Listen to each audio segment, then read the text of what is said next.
Love this podcast? Support it and sponsor today. Simply head to ozcastnetwork.com for details.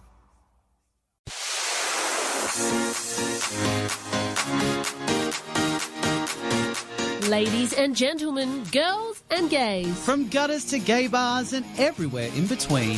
Here to finish off your Tuesday, it's your three besties, two brunettes and a gay. Welcome back to your Tuesday show, everyone. Two brunettes and a gay here, and it is Deanna speaking, and I have Celeste next to me, but we do not have an Aaron this week. We got rid of him. It was time. That's it. We just turfed him out. We were like, you know what? We've had enough of your shenanigans. After 15 plus long years working alongside him, it was time to go. It was time to give him the boot. I don't know if he's actually listening.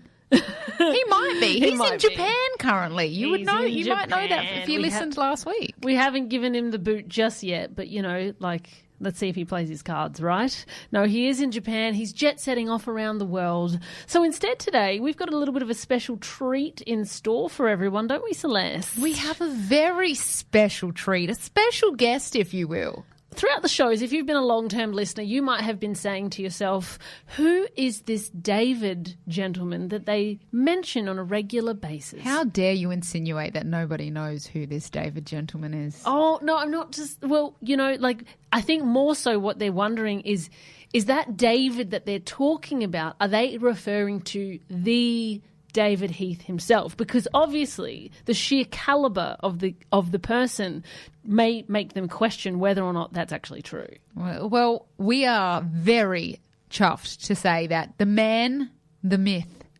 the legend, David Heath, panelist to the stars, is our special guest, co-host this evening. David, how are you? Finally, you give me an opportunity to say something officially on your radio program.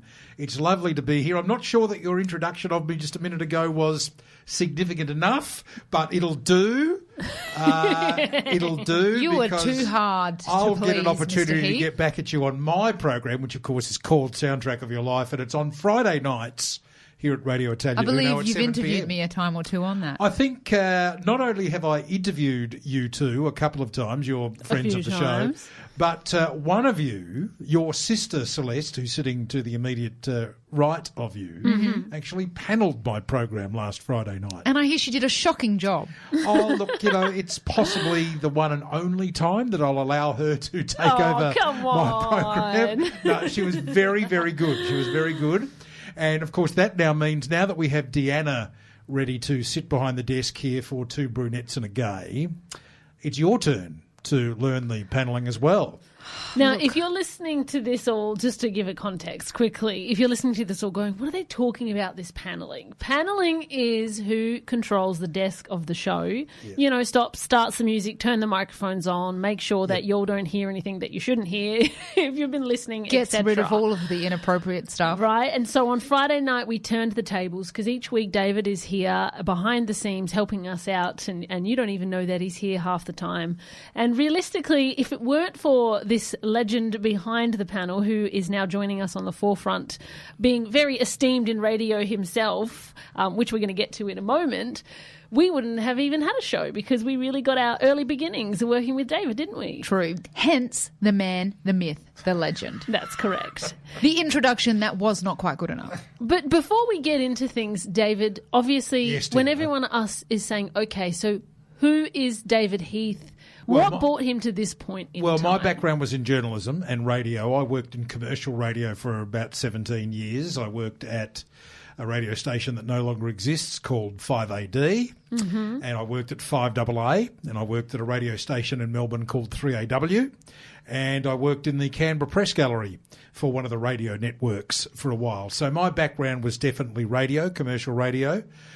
In more recent years, it's been community radio, yes, including, I think, 4 years now here at Radio Italia Uno, and loving every minute of it because it's given me, working here at this radio station in community radio, has given me the opportunity to work with legends such as Mark Aston, and yourselves. Well, this was going to be my next question. Yes, Celeste. What is it like to actually be asked to be on our show? I mean, like, what an opportunity. It's a privilege.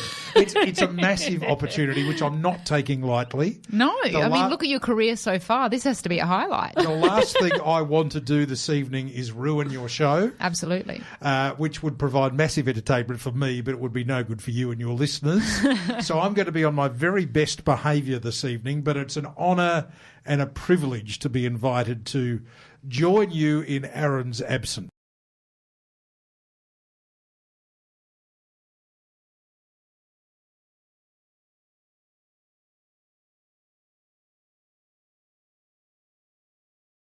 So let's get started firstly opening the show with our usual fun that we have, which is what day of the year is it today? What days are we celebrating today? We love this. We love this. And you know what? We're celebrating some freaking weird days today, people. As opposed to previous. I know. Like I feel like they get worse every week. Today is, and I had to look up what the hell this means. Today is National Mulligan Day. Yes. What is a mulligan? I love it how you know. Is that a fish? Well, Like, it's a score in golf, isn't it? Yes, inspired by golf's do-over stroke, celebrate Mulligan Day with second chances. So I Googled this and two meanings came up for mulligan. The first one is that it's a stew made from odds and ends of food. Okay. And the second one is in informal golf, an extra stroke allowed after a poor shot, not counted on the scorecard, is called a mulligan. So it's not a fish? It's not a fish. No. Okay. Well, I've learned something new today. There you go. It's also National Pasta Day. Yes. Oh, what a station to be on National Pasta Day. Yep, there you to go. all the Radio Italia Uno listeners, happy National Pasta Day. I hope you're having a bowl tonight for your dinner. There you are. If you are having a bowl, you're right on.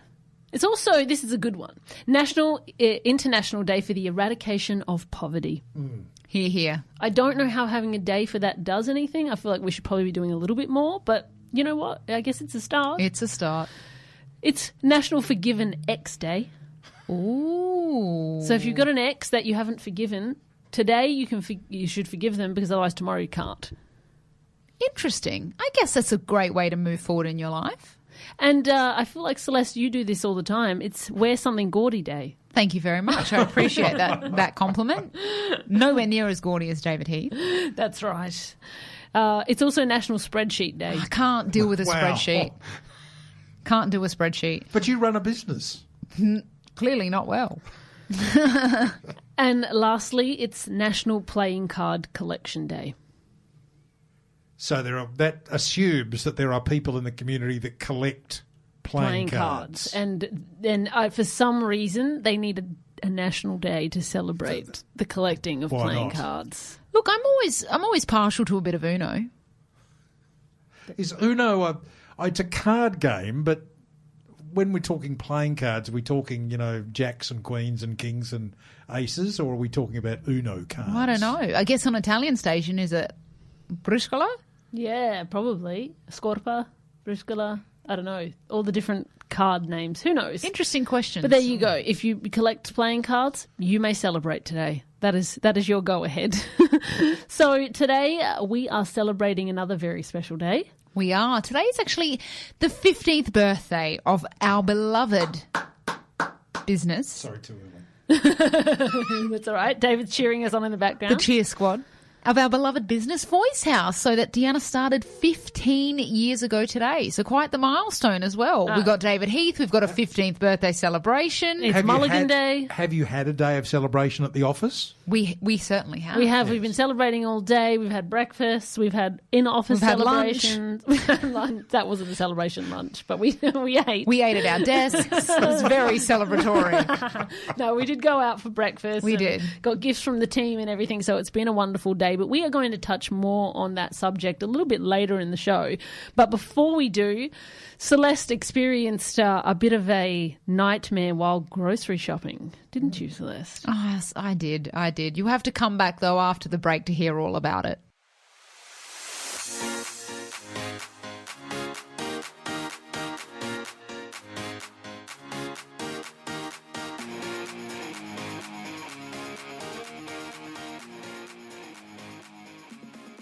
and if you don't know me, you're going to get a little bit of an insight into, I guess, who I am as a person.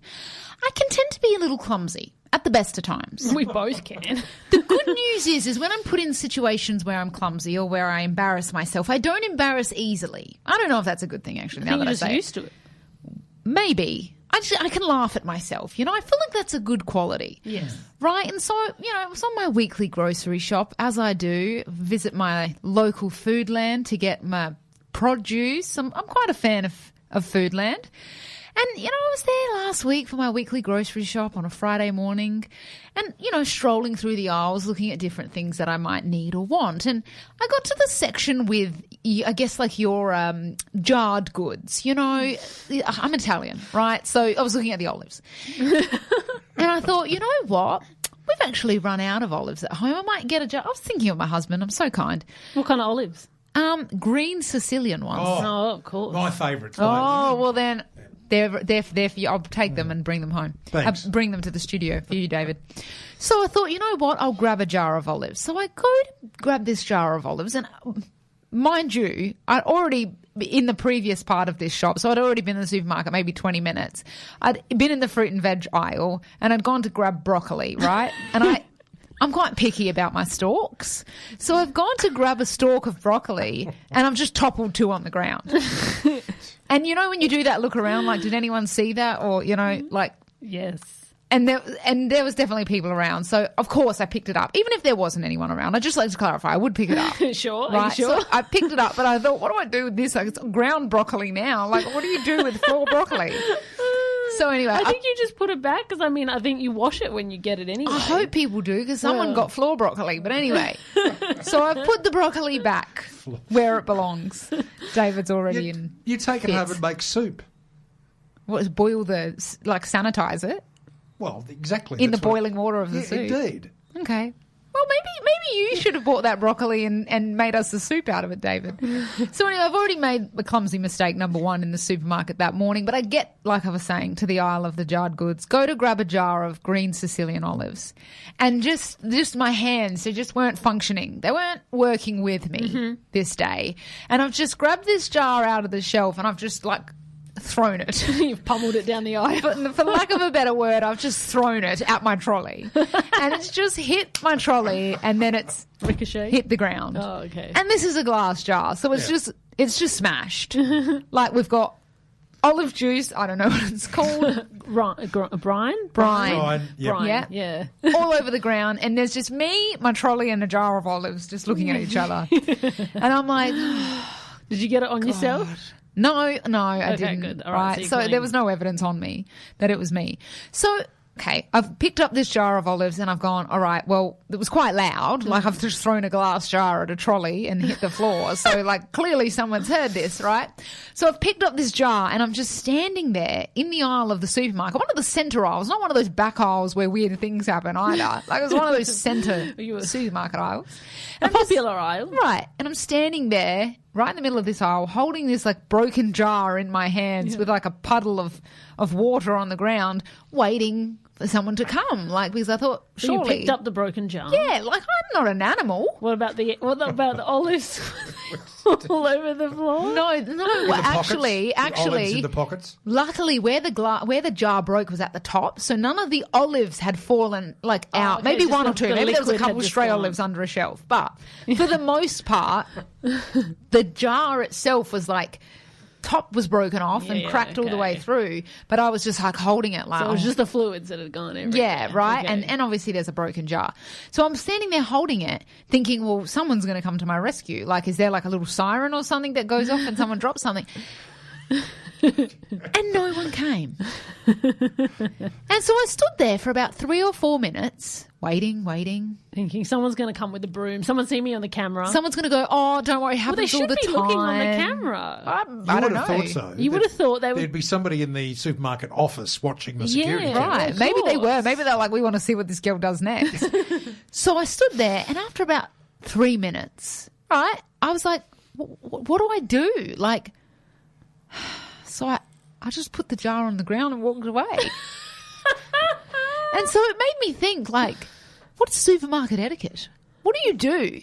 in that situation, David? It may well be the case that the people watching the security cameras realised that you were Broccoli Girl from a few minutes earlier. We just want to see what she does next. And now she smashed a bottle of Sicilian green olives. Yes. They might have been laughing so hard that they were unable to actually come out and help you clean it up. You know what? That actually makes sense. They probably watch me weekly because I shop weekly, and I'm quite like religious with the time that I go. So they're probably like, here she is again. Let's see what she drops this week. There's a little red light that goes on in the security office because Celeste has walked when through I the enter. door. That's right. Yes. But supermarket etiquette, right? Like, so what do you do in that situation? Would you pick it up or would you leave it? I would have put it nicely on the floor, and taken my trolley with me and gone to the service counter, and let someone know that there was a broken glass thing on the floor. But do you take responsibility? Are you like, I dropped a glass jar? Or are you like, someone seems to have dropped something? I don't know what you want to do about it.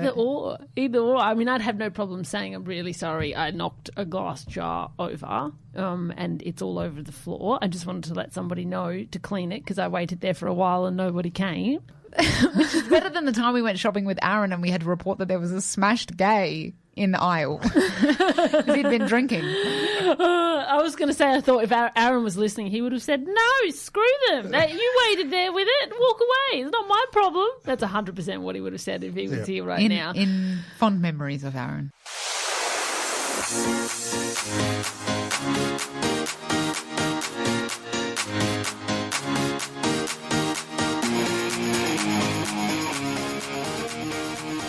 Welcome back to Two Brunettes and a Dave. Yeah, I got it wrong. Deanna got it wrong. If you've just tuned in, our dear gay Aaron isn't with us anymore. No, he's still with us. He's just in Japan. He's listening too. He's listening. He is So listening. he would have He's picked messaged up on that us straight away. He's already messaged us and said, leave the jar, just go about your day. Yeah. Right? But if you've just joined us, Aaron actually isn't with us. We are joined by the fabulous David Heath. So we are two brunettes and a day and a Dave. It is a day, but it's a day every Two time we do brunettes the and show. a Tuesday with Dave. I don't know. Whatever else you can add to it. But we're about to talk tea time, right? Let's talk tea time. We're about to talk tea time. And we want to start, I guess, on a little more of a sentimental kind of note. And pay homage to someone who I guess is just a fabulous comedian, the beautiful Cal Wilson, who unfortunately we lost. The world lost last week. I was shocked to hear this. Absolutely shocked to hear this after a short illness, which I guess now has been confirmed was a rare form of cancer. Was it? Yes. Okay, I didn't hear that part. The ABC confirmed that the short illness was a rare form of cancer. She passed away last week at 53. Yeah, So too young. Way too young. Way too young. Jade, I always say it wrong. Is it Jada or Jada? Jada Pinkett Smith? I think it's Jada. Jada Pinkett Smith reveals that she and Will Smith have been separated since 2016. Does that come as a shock to anybody? Well, didn't he punch someone for her last year? Chris Rock at the Academy Awards, yes. Right. So, I mean, I guess things like that would make you go, well, quite clearly, like maybe that like they are still together. They've always seemed like a bit of an odd match to me. Yeah. I don't know why, but they always have. But I guess I didn't think that they were separated. But big news. I mean, how long is that? That's Well, they're not- 7 years. Yeah, They're they- not legally divorced, No, so they they're just 7 separated. years ago. Yeah. Separated, living in separate homes. Yes. So this is the thing. Like, Jada on social media right now is being, like, come down on hardcore.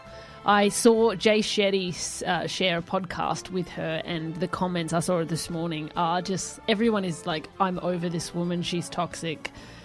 Ooh. Yeah, she's getting come down on, and I don't know, like, I haven't seen her speak enough to kind of be a judge of character, but I think everyone's just like, I feel like we're over Jada. The conversation has just been so much Jada in the last few years over and over again, and nobody likes what she has to say. So, Well, let's make this point.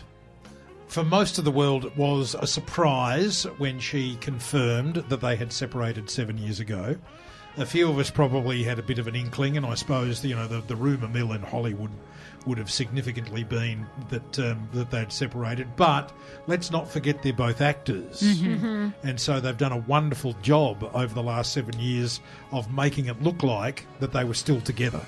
Yeah. You know, last year They've at played the a Academy role. Awards. Because didn't it come out that she cheated on him a while back? I think Or was that that's rumoured? one of the Was it stories, isn't it? confirmed? I don't remember. Yeah, okay. And they were sitting together at the Academy Awards when Chris Rock did his monologue, which included comment about her hair. She was bald for A role. Yes, she Yeah. shaved her and head. that's when when Will Smith leapt out of his seat and climbed up onto the stage and smacked him. Yeah. And he famously said, "Keep my wife's name out of your mouth." Yes. There you go. So, you know, Well, I she guess they're technically very still good is his wife. I guess they're very good Very actors. good actors, Celeste. Finally, for today's tea time, and this is an interesting one I want to get your opinion on, Mr. Heath. Lenny Kravitz, 59. We've just played a Lenny Kravitz song, of course. And there's a reason for it. Strips down in sexy music video for TK41. So earlier in the show, the first song we played was TK41. Yep. 421 by Lenny Kravitz. Now, the song that he has famously just in the last few days released the video clip where he is featured in a completely nude shower scene. Do we feel like at age 59 that's a bit much, or are we like, yeah, we're on board, David? Well, you food for thought, Celeste, because the band that I'm in, we've actually got a show tomorrow night. So I'm wondering, because I'm about the same age as Lenny Kravitz, If you should do the same about whether thing. I should Adopt. nude up for my part of the show. Oh, look, you know what? I've seen the show. I don't know if it's exactly the same show, but I've seen the show, and I think, why not? Why not? Agreed. If it's good enough for Lenny Kravitz, it's good enough for Graham Corns and his band members. There you go. I am all for it. Me I too. mean, Don't wanna Lenny see it. Kravitz. Now that No. you've told me that he's nuded up for his music video, How I'm could you? not going to. I can't be. No, I'm not going. I'm going to send it to you every day until you accidentally open it. He And watch it. looks amazing for his age. If I look like that Well, at power to him 59, at 59. I'm going there. I actually know that you'll do that. I will. Yes. I'm gonna YouTube video clip you all the time. If you wake up tomorrow morning and remember it, you will do it. There's no doubt about that. No, I'm all for it. I think Lenny Kravitz looks great. I think if I'm 59 and I look like that, I I'd do the agree. same thing. I agree. You got it, use it. That's what I'm about. If you got it, flaunt it, Lenny. That's right. All right, we'll be back after this with more Two Brunettes and a Gay, so stay tuned.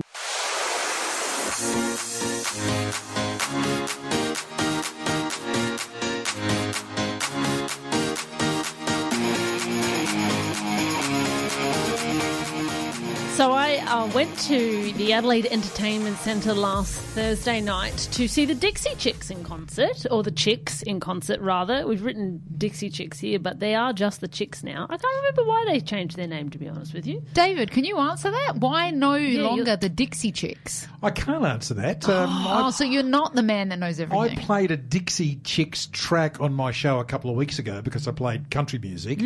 And they're hugely popular, of course, and they have been for 20, 30 years. Yes. In country music, particularly in the US. So I don't know why they've decided to drop the Dixie part. Perhaps they're trying to it's appeal here. to a broader audience. Perhaps. So the US country trio Dixie Chicks have changed their name to the Chicks because of connotations with the word Dixie, which was used to describe the Confederate US states that upheld slavery. Aha. And this okay. is the thing. So the Chicks Seriously? are they're very political, right? Well, yes. They are. but- I think so. It's really off-brand for them because what I noticed is I didn't realize how much of a loyal, hardcore following they have. But the people that were there were like fans. The good news is that our dear gay Aaron Collis is actually listening to the show live, and he's just messaged it's because Dixie is offensive in America. So Yeah, there you go. he is even giving us the answer. But they've been called the Dixie Chicks for 30 years. And they've only just realised that. No, they changed part it a of long their- time part of ago. their They changed name is- it quite a while back. They changed it a while back. Yeah, it was. I feel like it's been maybe Well, 5 years. Maybe ago they at were ready least. to make nice. That just explains my knowledge of country music. It's very limited. There you go. Country. It is country music. This is the thing. Firstly, I got invited by a friend, so it's not something I probably would have gone to otherwise. But a friend was like, "Hey, I'm going by myself. Do you want to come along?" And I was like, "You know what? Like, I know like 3 Chick songs, but some of the songs that I do know I absolutely love, and I think they're legendary, so it'll be worth seeing them in concert. And if I'm going with people that I know, then why not give it a go? But everybody who was there was like fully into it, country music, wearing cowboy hats, like, Right. you know, you can buy the glow-in-the-dark ones that they had there on sale, and it's just like the crowd was Get me quite... a glow-in-the-dark I cowboy didn't hat. get me a glow-in-the-dark cowboy hat. Why would I get you one? I worn it in the studio tonight. It was definitely country music, you know, people that are into that stuff, like they're Yep. really about it. It's kind of like going to a Tay-Tay concert. Like Tay-Tay fans are hardcore, whereas sometimes you can go to a Pink concert and you would get like lots of different people there, you know, people who absolutely love her, people who just enjoy her music. You got a different variety. These were quite hardcore fans. Yep. It looked like it was pretty much almost sold out. There were still a few seats available, but it was pretty much always almost sold out. And so anyway, the people around us sitting in the seats enjoying the music, everybody seemed to know the words. I only knew a few of the songs, and they all seemed quite passionate. Everybody was knocking back beers left, right and centre. Well, drink country beers. music crowd. Correct. You'd expect Absolutely. nothing less. Now, and they make quite a, you know, political stance, and everybody seems pretty keen with what they have to say. So, but in front of me, there was lots of drunken concert goers, right? But in front of me, there was one particular lady that before the concert even started seemed off her rocker. Oh, Right. so she had had a big dinner. She was already sloshed and the concert hadn't even started. Bless her. She looked like she may potentially be in her 60s. She was there, and I couldn't tell who she was with, because next to where she was sitting there was a whole bunch of like maybe 4 vacant seats, and throughout the evening she played musical chairs between all of those different seats. So I don't know where she was sitting, or if she was sitting with the people on the right or the people on the left of the seats, because she kept jumping around. But the biggest thing is that what happened when they started playing is that she was very excitable about the concert. Now, I was sitting up the top, and most of the people, although they were very into the concert, were sitting and enjoying and singing along, and, you know, like waving their, you know, phone in the air, because you can't wave your lighters in the air anymore. Glow hats. Waving their phones in the air, singing along to the songs, enjoying it. But this particular woman was getting up, getting down, moving chairs, sitting on the top of the chair, then standing up again and dancing. People around me were getting really frustrated with her. Maybe she was there alone. Maybe she was there alone. I'm not sure. But people are not impressed, and then there was a couple of girls next to her who seemed quite young compared to the rest of the demographic as well, and they were kind of dressed in their really small, petite cowgirl outfits, and, you know, they were there having a good time, and they started to get rowdy as well, and they were talking over the music half the time, and so then people around me were also starting to say things, telling them to be quiet, sit down, you know, and it started to all happen. I was impartial to the situation, because I'm like, you know what, like, everyone can enjoy the concert however they want to enjoy it. But it got me thinking, in this situation, what do you guys do? Are you someone who is like, we're sitting in the seats, if you wanted to stand, buy a standing seat, although there wasn't any standing seats for this concert, they were all seated even down on the floor? Or are you someone who's like, it doesn't matter where you sit, if you want to get up and enjoy the concert, you've paid for your ticket, you go for it? Celeste? Look, I'm definitely one for, doesn't matter where you're sitting, if you want to enjoy the concert, you enjoy the concert. But if someone is continuously interrupting my enjoyment of a concert that I've obviously paid good money for, because concert tickets these days are through the roof in price, Very expensive. where you actually can't hear the music or you can't see, like, I'm all for getting up and getting into songs totally, but if there's just people like walking around, moving seats, you know, just general kind of bad behaviour, then I'm a bitch. So I would probably be like, excuse me, would you mind just, you know, picking a seat and sitting in it? Right. So you're about like confined fun. Well, no, Controlled fun.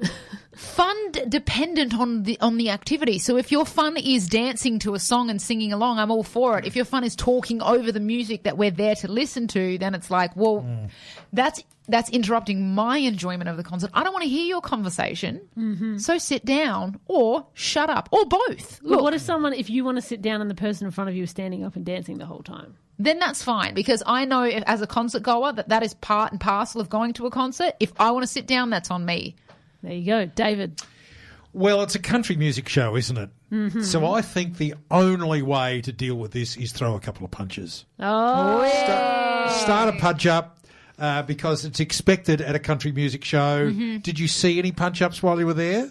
No. Oh, maybe something somewhere seemed to kind of kick but off it didn't. a little. But it didn't go very. But far. it is. Look, it's down the front, far away from me. Very, very much in the camp where if I'm at a show or a movie or whatever it might be, that everyone around me needs to sit down, shut up, so I can enjoy it. Right, there you go. And Perhaps I get very that's why... annoyed very quickly if there's, particularly in the movies, in the cinema.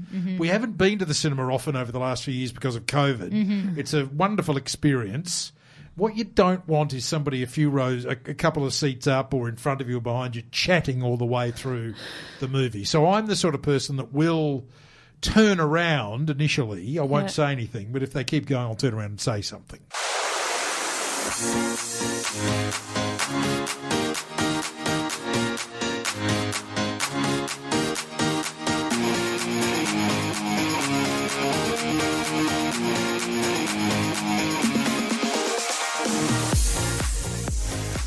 "15 years today. 15 years ago today, I decided to open a business, and we're going to talk about it today because, well, I don't know, we just are. I think it's a fascinating story to be the age that you are, and have been in business for 15 years. For those of you listening, Deanna is only in her mid-30s. Only. So, it's quite a milestone for someone only in their mid-30s to celebrate 15 years in business, isn't it, David? It is. It's a magnificent effort. It's a wonderful story. Am I allowed to ask you a couple of questions about this? You are allowed to, because I do get asked questions all the time, because people say, every time that we say, 15 years I've been in business, people go, you don't look old enough to have a business that's 15 years. And then it completely discredits me to begin with, because I think people think that I'm full of you-know-what, right? So please, ask away, David. So it's Voice House, and it's a singing school. Correct. For adults. Yeah. I think I'm right in saying that it's not really... it's not a school for kids. It's a school for adults. We work with teenagers and adults who want to learn how to sing, or just have a private, a private goal of singing publicly, and that's all they're happy with. Yeah, we work with a range of people, from people who are doing it for fun, like recreational purposes, to people who actually are doing it to achieve a specific goal.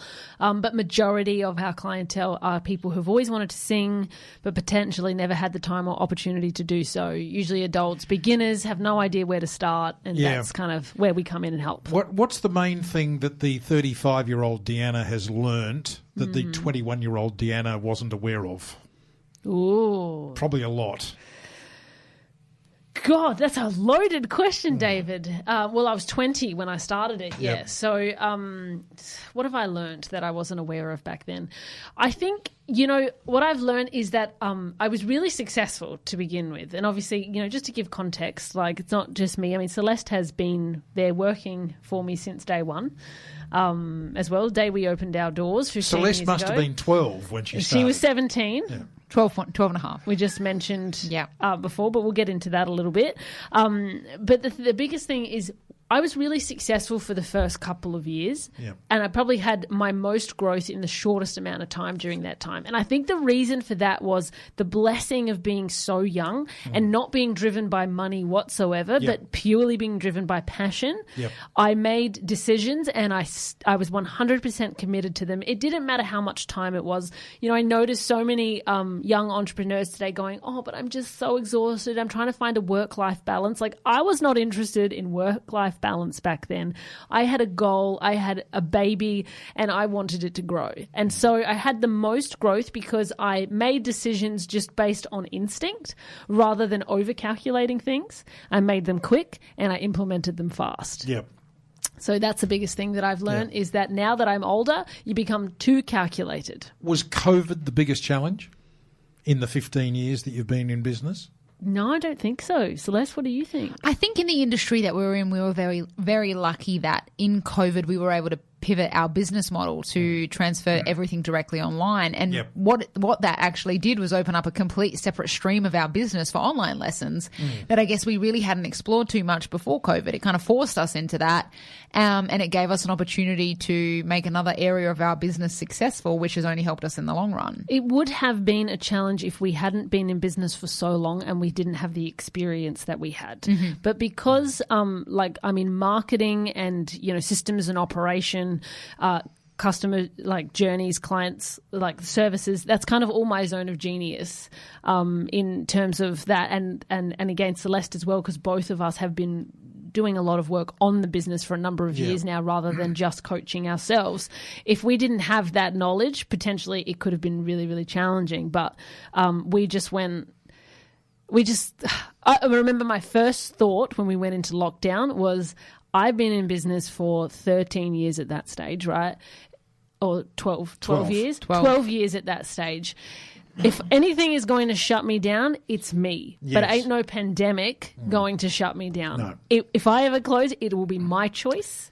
It will not be because of external circumstances. But no, I think the earlier learning curves of growing too quickly were a bigger challenge. Have you unearthed some talent?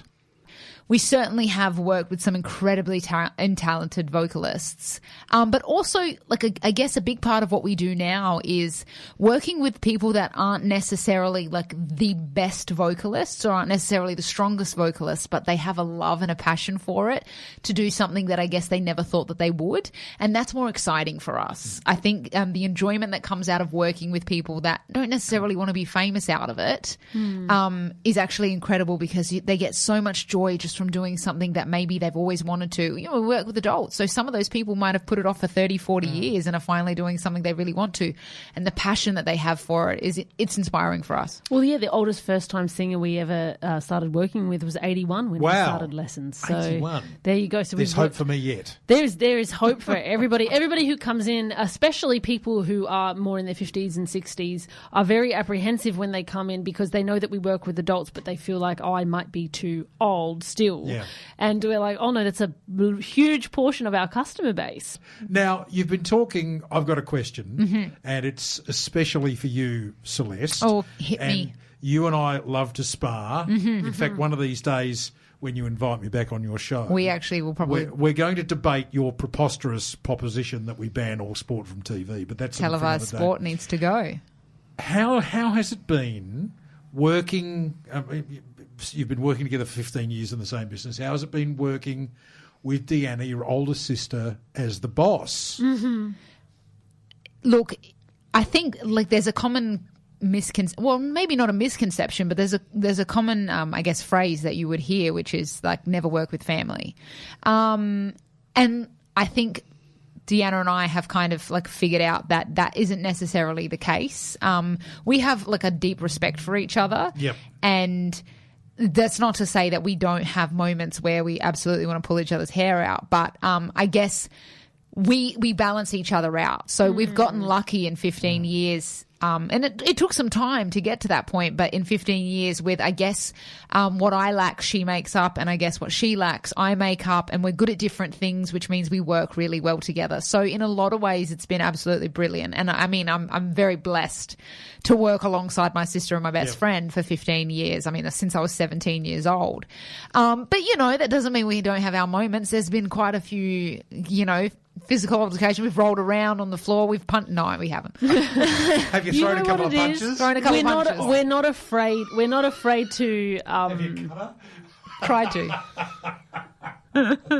Sorry. No, we're not afraid to be really bluntly honest if we don't like something, because I think you have to. Bluntly. There's a difference about working with family. If you want it to be successful, I think you have to be okay with just being brutally honest, because the good thing about family is you don't have red tape where you just have to tiptoe around things. If I'm like, this is how it is, I can just say this is how it is. But you have to accept that that's how you're going to do things, and then everybody shake it off and get over it. I mean, one of the interesting things about Deanna and I guess, as well, is that not only do we work together in a career perspective, we do this together. So, I guess one of our hobbies our biggest hobby, is done together. We're in the same social circle. And all you've our friends are performed the together same. for many years as well. Performed together. Obviously, we're in the same family, hence being sisters. So it's quite interesting because obviously, like, being connected in so many ways is really great. And then in some ways, we're like, oh my God, we do things so differently. Because we are very different people. Yeah. Like, yeah, we might share a similar opinion on a lot of things, but otherwise I think we're quite different people. So one of the main things that I want to know is, what advice would you give to anyone in business, I guess specifically brick and mortar, because you have been in a brick and mortar business for 15 years, or anyone wanting to get in business at such a young age as you did? What advice would you give anyone that's in their, you know, like late teens, early 20s, wanting to get into in any type of industry? Oh God, there's so many different pieces of advice that I would give, but I guess the biggest ones are, firstly, don't underestimate the amount of work that you are getting yourself into. I now am very blessed that I can spend a minimal amount of time at the office and everything runs. But it takes work to get to that point. And I very much am all for being a lazy entrepreneur in the way that you design things to work without you. Ultimately, in terms of scaling a business, that is the goal. If you can design things to run without you, that's how you can grow. But don't underestimate that at first. If you have big overheads, and when you have a brick and mortar specifically, you tend to have larger overheads than if you're starting an online business, for example, much larger overheads. You have to work. And for me, it was like, even though we started off working with kids, which a lot of people don't know, we started off with singing, dancing and acting, you know, and then throughout the years we evolved into what we are today. We had big dance studios and rent to pay for. And so even though we worked with the school terms and the school holidays, because we had adults coming in at that time as well, and that's what birthed the idea for what we do now, a lot of them would want to continue through the school holidays and things like that, and I would work. Even if it was like, back then I think we charged something ridiculous like $22 for a half an hour, like when we first started. I was like, that's $22 more. And so you can't underestimate how much you do need to put into it to begin with, and if you don't love it enough to do that, then don't do it. Is the first thing. Secondly, don't be afraid, because yes, there is a big risk involved, but I personally think that if you don't take risks in life, then what are you doing here, really? You know, like at the end of the day, there's really nothing you can fail at. Like, even if everything ruins itself, which it has, you know, I've done big things before that have made things really, really challenging. It's never a failure if you learn something and then you do it again and you get it right the second time or the third time or the 15th time. And you know what? Some lessons, honestly, I feel like it took me the first 10 years to actually get good at business. I feel like for the first 10 years, I look back and I'm like, what on earth was I doing? Oops, what's going on here? She is the one who... Aaron calling from Japan. I think it is. I think it might be. Calling Japanese. Aaron might have pocket dialed us from Japan. He's wanting to get... Maybe he's got something to say. Keen to get on the... Let me see what happens. I'm going to connect. Aaron, do you know you're calling us? Yes, I do. Yes. We were like, are you pocket dialing us? Are you at the door, on? Aaron? Do we need to let you in the studio? Did What's you return going from on? Japan? Am I live on the air? You are. You are live. What would you like to say to our listeners since you've called us live while we're on air? No. Well, first of all, I want to say congratulations, Deanna, on 15 years. Thank you. A beautiful 15 years. You should be very proud of yourself. I know I am. And you're an inspiration. Oh, stop it. Thank you very much. So, yes. And secondly, the show is going very well. I think Dave is making a very good gay replacement. Thank you, Aaron. Doing very, very well. And konnichiwa from Kyoto. Ooh, oh, very nice. Look, I mean, Dave's had big shoes to fill, Aaron, but I think we're lucky we got experience. Well, you know what they say about big shoes? That's right. Big feet. You are missed, Aaron. We are missing you. Job, ladies. We miss you. Oh, thank you. We miss you too. Thanks for calling, Aaron.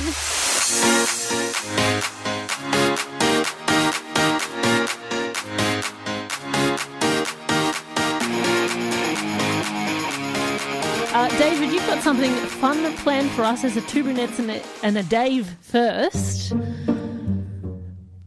this is a little bit of comedy music. a bit of comedy. I think it's needed. Are you trying to say that this segment is going to be comedic?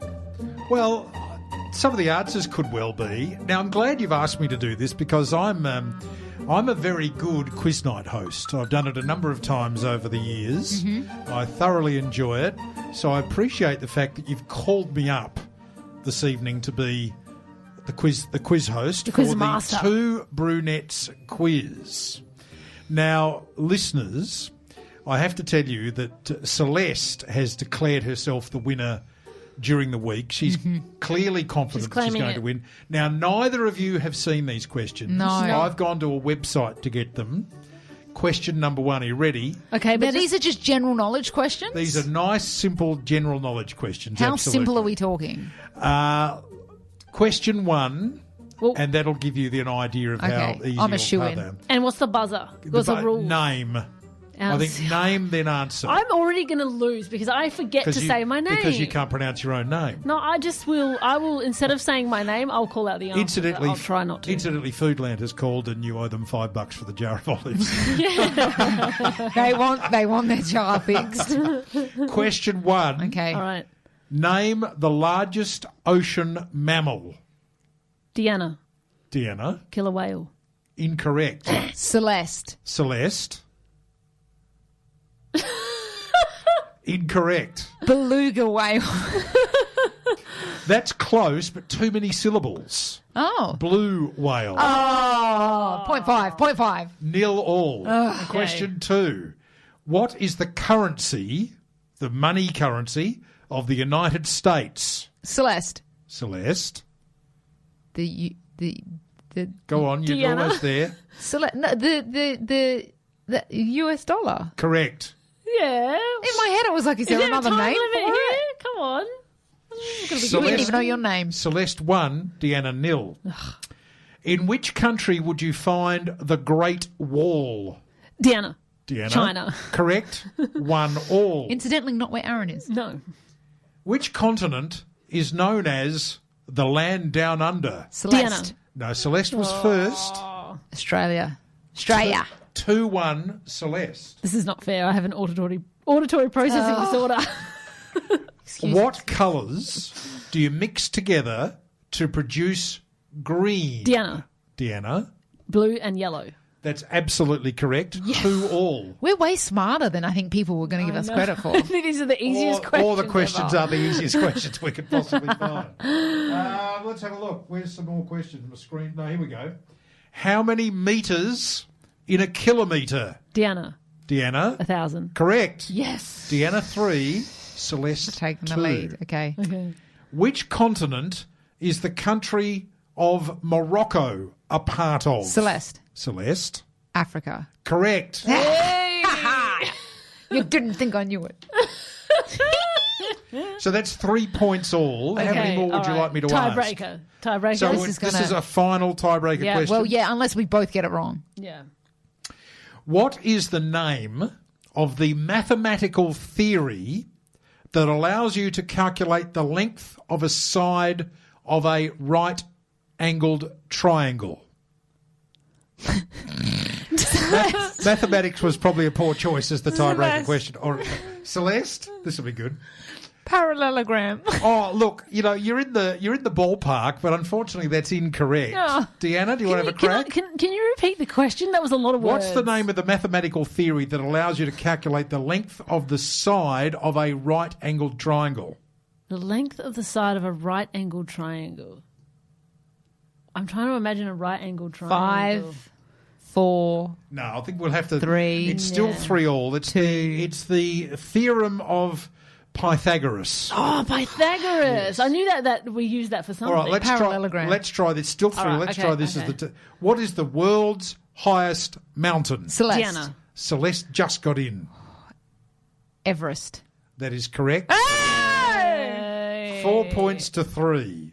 End of the quiz. That's the End of the quiz. All right, that's We'll- fine. We'll come back. We'll do another one another time. Well, we'll do it next week because we still don't have Aaron. So we've got 2 Brunettes trivia. yeah, right. We have to bring it back. And if I do 2 in a row, it's basically like rock, paper, scissors when you do best out of 3. Well, you need to talk to the owner of the organisation that you work for, Voice House, and say, if I get next week's quiz if I win next week's quiz, I get a week off. Or I become the CEO. You can be the CEO. I'm tired. I've had 15 years. And look, we've got 75 more questions to go, so we've got plenty for next week. Plenty to do. All right, more next week. Well, there we have it. Two Brunettes trivia for the very first time, highlighting just how much Celeste and I know about not all that much at all. So if you've enjoyed the show, head to the podcast if you want to catch up on the podcast. We're available on all your major podcasting platforms under Two Brunettes and a Gay. And, of course, if you're catching the podcast and you want to hear us live 5 p.m. every Tuesday on Radio Italia Uno Adelaide 87.6 FM, or you can download the Radio Italia Uno Adelaide app on your app stores, on your whatever stores that you've got apps on, and you can listen to us live. And, of course, if you want to check us out on socials, at Two Brunettes and a Gay. We're on Facey. We're on Insta. We're going to try and start a TikTok soon, actually, too. I think that'll be good for us. So please give us a like and a follow. Thank you so much, Mr. David Heath, for joining us for the very first time this week after all these weeks of being behind the microphone. Thank you so much for inviting me. It's been a pleasure. And if you need me again next week, well, you know where I am. We know your number. Indeed. Well, have a fabulous week, and we will see you next Tuesday.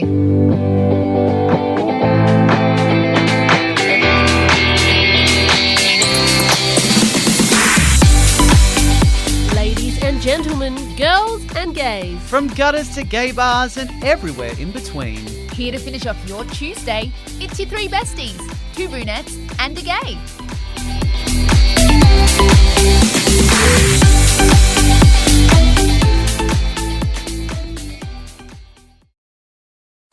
Love this podcast? Support it and sponsor today. Simply head to AuscastNetwork.com for details.